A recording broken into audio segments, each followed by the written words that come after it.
नमस्कार, आप देख रहे हैं प्राइम टीवी और मैं हूं आपके साथ मुस्कान उस्मानी। बुलेटिन की शुरुआत बड़ी खबर से करेंगे। आपको बताते चले कि डीएम और कमिश्नर का रिपोर्ट कार्ड तैयार करने की कवायद करती हुई योगी सरकार नजर आ रही है। तो डीएम कमिश्नर का रिपोर्ट कार्ड तैयार करेगी योगी सरकार। सीएम योगी के निर्देश पर राज्य स्तरीय अधिकारी समीक्षा करेंगे। आपको बताते चले कि सीएम योगी आदित्यनाथ ने अब सख्त रुख अपनाया है। राजस्व और चौकबंदी के लंबित वादों के निपटारे को लेकर अब फैसला किया जाएगा और 15 से लेकर 25 दिसंबर तक एक विशेष अभियान भी चलाया जाएगा। इसके साथ ही अब डीएम और तमाम अधिकारियों का रिपोर्ट कार्ड तैयार होगा। अभियान के जरिए मामलों के निपटारे की समीक्षा के निर्देश दिए गए हैं और डीएम और कमिश्नर के साथ ही एसडीएम तहसीलदारों से होगा जवाब तलब। तो योगी सरकार ने राजस्व और चौकबंदी के लंबित मामलों को खत्म करने के लिए कड़ा फैसला लिया है।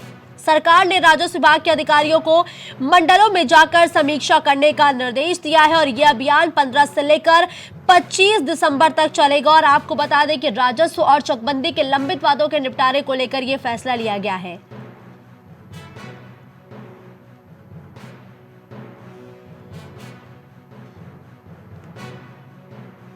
तो अभियान के जरिए मामलों के निपटारों की समीक्षा के निर्देश दिए गए हैं। साथ ही योगी सरकार ने राजस्व और चकबंदी के लंबित मामलों को खत्म करने के लिए कड़ा फैसला लिया है। इसके लिए सरकार ने राजस्व विभाग के अधिकारियों को मंडलों में जाकर समीक्षा करने का निर्देश दिया है और ये अभियान 15 से 25 दिसंबर तक चलेगा। आपको बता दें कि परफॉर्मेंस के हिसाब से इसके बाद अधिकारियों की तैनाती की जाएगी और पहले चरण में बात करें तो 5 कमिश्नर और 5 डीएम की रिपोर्ट सौंपी जाएगी। दिवाकर इस खबर पर ज्यादा जानकारी के लिए इस वक्त हमारे साथ जुड़ चुके हैं। दिवाकर, देखिए, राजस्व और चकबंदी के लंबित मामलों को खत्म करने के लिए कड़ा फैसला लिया गया है। सीएम योगी आदित्यनाथ ने इस दौरान अधिकारियों को क्या निर्देश दिए हैं?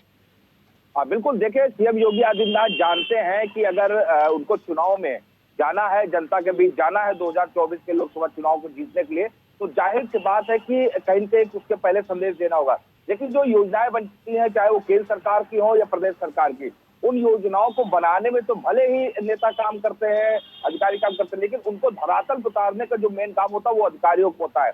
ऐसे में अगर अधिकारी जो है वो हीलावाली करते हैं, भ्रष्टाचार करते हैं या कोताही बरतते हैं उन कामों को करने में, तो जाहिर सी बात है कि वो योजनाएं धरातल नहीं उतरती हैं और उसका मैसेज ये जाता है जनता के बीच कि सरकार कुछ नहीं कर रही है। और जाहिर बात, अगर सरकार कुछ नहीं कर रही है, मैसेज चला गया, तो चुनाव में उसका खामियाजा जो है वो उस पार्टी को उठाना पड़ता है जिसकी सरकार होती है। तो ये एंटी इनकम्बेंसी फैक्टर हो जाता है। और ऐसे में योगी आदित्यनाथ जानते हैं कि अगर अब अफसरों के पेच नहीं कसे गए, अब उन लापरवाह, उन भ्रष्टाचारी अफसरों पर गाज नहीं गिराई गई, तो मैसेज जो है वो जनता के बीच नहीं जाएगा। और अगर जनता के बीच अच्छा मैसेज नहीं जाएगा तो जाहिर सी बात है कि इसका नुकसान उनको आगे वाले चुनाव में उठाना पड़ेगा। यही वजह है कि अब उत्तर प्रदेश की योगी सरकार ने ये फैसला लिया है कि जो डीएम है, एसपी है, एसडीएम है, तहसीलदार है, इन अधिकारियों की एक रिपोर्ट कार्ड जो है इनका तैयार किया जाएगा और ये देखा जाएगा कि कौन लाहवाली कर रहे हैं। और इसमें सबसे मुख्य बात यह है कि खुद मुख्यमंत्री योगी आदित्यनाथ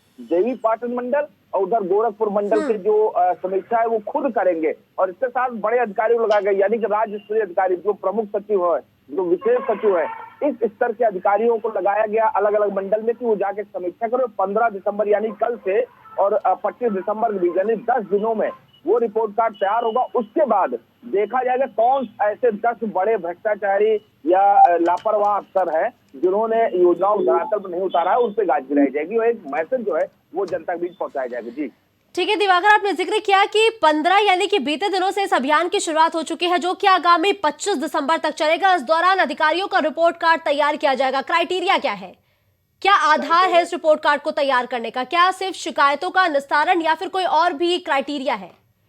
अब बिल्कुल देखिए, क्राइटेरिया निश्चित किया गया। अभी भी आपने देखा होगा कि चाहे देश हो या प्रदेश हो, यानी कि उत्तर प्रदेश हो या फिर अपना भारत देश हो, इसकी ज्यादातर आबादी ग्रामीण इलाके हैं। और जाहिर सी बात है कि ग्रामीण इलाके अगर ज्यादा आबादी है तो वहां पे वोट बैंक भी ज्यादा है। और सबसे ज्यादा समस्या है ग्रामीण इलाकों की नाली, खड़ंजा और खेत, ये 3 चीज होती हैं। तो ऐसे में राजस्व विभाग जो है, जो चकबंदी विभाग है, वो कनेक्ट होता है और सबसे ज्यादा समस्याएं वहां से आती हैं। क्योंकि अभी मुख्यमंत्री योगी आदित्यनाथ ने हाल ही में एक समीक्षा की थी जिसमें देखा था कि चकबंदी से संबंधित, खेती से संबंधित सबसे ज्यादा समस्याएं हैं। तो जाहिर बात है कि क्राइटेरिया ये है कि एक तो चकबंदी में लंबित जो वाद है उनका निपटारा कहाँ नहीं किया गया। 10 ऐसे कौन से जिले हैं या ऐसे कौन सी तहसीलें जहाँ पे सबसे ज्यादा वाद अभी भी पेंडिंग पड़े, निपटारा नहीं किया गया, तो उनका बनाया जाएगा। दूसरा क्राइटेरिया ये है कि जिले में जो विकास योजनाएं चल रही हैं उन विकास योजनाओं में कौन से जिले जो है वो फिसड्डी है, कौन से जिलों में विकास योजनाएं अभी ठीक से धरातल में नहीं उतरी या परवान नहीं चढ़ सकी है।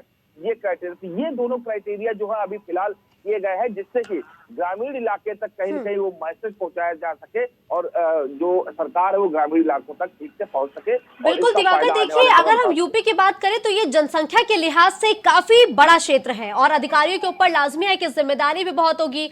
अब तो अधिकारियों के कार्यों की समीक्षा की जाएगी, तो कितने भागों में यूपी को बांटा गया है और अधिकारी को कौन कौन से ऐसे अधिकारी हैं जिन्हें चुना गया है रिपोर्ट कार्ड तैयार करने के लिए, इसको लेके क्या जानकारी है? बिल्कुल, देखिए 18 मंडल है पूरे उत्तर प्रदेश में, क्योंकि उत्तर प्रदेश देश का सबसे बड़ा राज्य है। आबादी के लिहाज से भी तकरीबन 22.5 से 23 करोड़ की जनता है और उसके बाद क्षेत्रफल के हिसाब से भी उत्तर प्रदेश सबसे बड़ा है।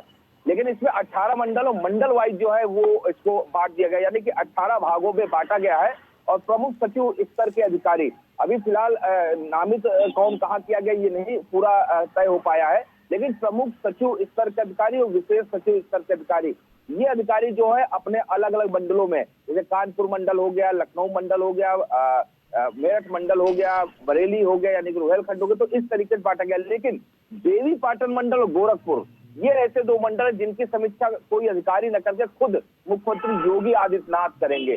तो जाहिर सी बात है कि इससे एक चीज और भी समझ में आ रहा है कि पूर्वांचल पर खास फोकस जो है वो योगी आदित्यनाथ ने कर रखा है।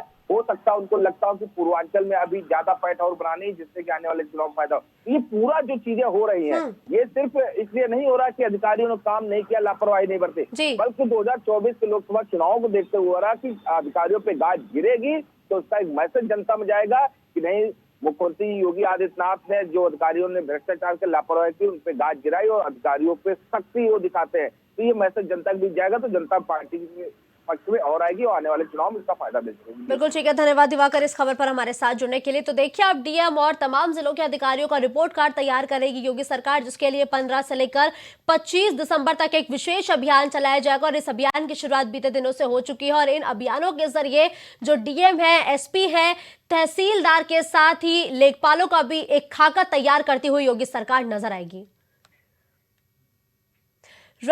राजधानी लखनऊ में खिलाड़ियों का जमावड़ा लगने वाला है। 67वीं राष्ट्रीय विद्यालयीय एथलीट चैंपियनशिप प्रतियोगिता का सीएम योगी आदित्यनाथ शुभारंभ करेंगे। गुरु गोविंद सिंह कॉलेज में इसका आयोजन किया जाएगा। वही प्रतियोगिता में दूसरे राज्यों के खिलाड़ी भी शामिल होंगे और प्रतियोगिता की जिम्मेदारी की अगर बात करें तो माध्यमिक शिक्षा विभाग के अधिकारियों को दी गई है और प्रतियोगिता में देश भर के एथलेटिक्स शामिल होंगे, जिसमें कश्मीर, त्रिपुरा, लक्षद्वीप, ओडिशा, उत्तर प्रदेश, दिल्ली, हरियाणा समेत कई राज्य शामिल हैं।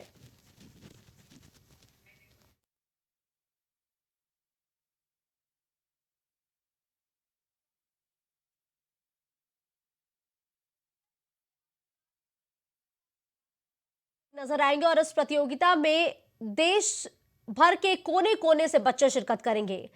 खिलाड़ियों का जमावड़ा आज यूपी में लगेगा और इस कार्यक्रम का शुभारंभ सीएम योगी आदित्यनाथ करते हुए नजर आएंगे। राष्ट्रीय विद्यालय खेल प्रतियोगिता का शुभारंभ सीएम योगी आदित्यनाथ के द्वारा किया जाएगा।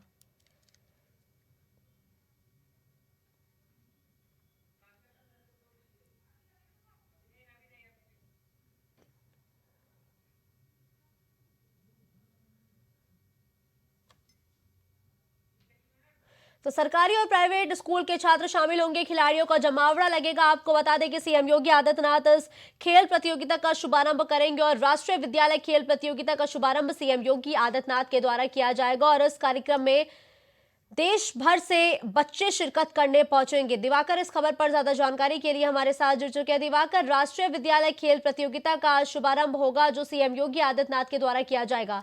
कितने दिवसीय इस खेल प्रतियोगिता का आयोजन हो रहा है और दिवाकर, इस खेल प्रतियोगिता में किन किन राज्यों से बच्चे शिरकत करते हुए नजर आएंगे?